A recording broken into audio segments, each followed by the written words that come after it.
A team of Chinese disease control experts met with Sierra Leone's Deputy Minister of Health about the Ebola outbreak. The Chinese medical team is trying to help control the spread of the disease. The team also met with an international medical humanitarian organization.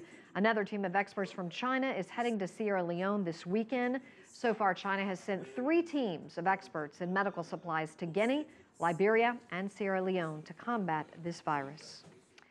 Nigeria races to halt the spread of the Ebola virus and save the lives of those already infected. Health officials say they have even received an experimental drug, nona-silver. CCTV's Deji Badmus has more.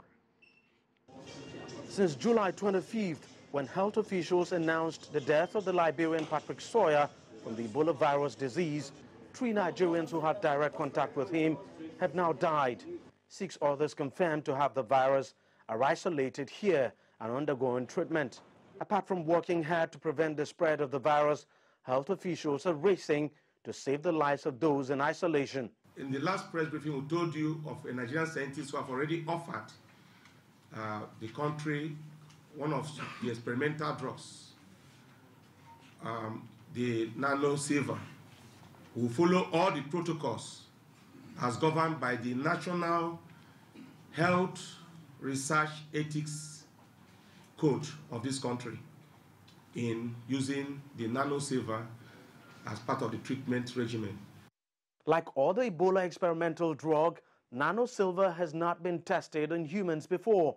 It is produced by American Dr. Rima Labo. She recently wrote an open letter to presidents of the countries affected by the Ebola virus, vouching for the efficacy of her medicine. But the United States Food and Drugs Administration has expressed concerns over the drug, saying it cannot provide information on its Ebola claims. But head of the Nigerian Pharmaceutical Society says in the light of the danger Ebola poses, using the experimental drug may not be a bad idea. We have a situation that is akin to the devil and the deep blue sea. So people want to take a plunge, especially if there is hope that administering these products can sustain life for some more years, even if it is at the risk of some degenerative diseases or consequences in future. Even in healthcare, you weigh there is what you call a benefit-risk ratio in administering routine drugs in some clinical disease states. And I guess that's the stage we're here.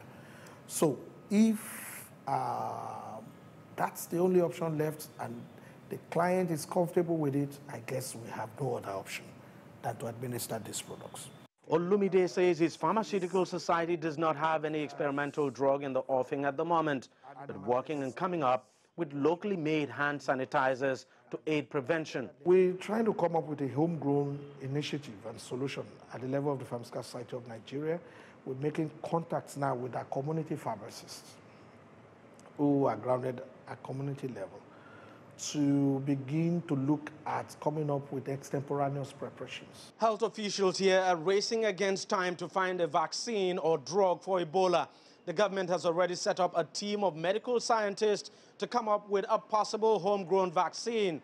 That team has since set to work, but so far it has not come up with something very significant yet. Everyone is now waiting to see what impact the nona-silver drug would have on the Ebola patients being treated here in Lagos. Deji, CCTV, Lagos, Nigeria.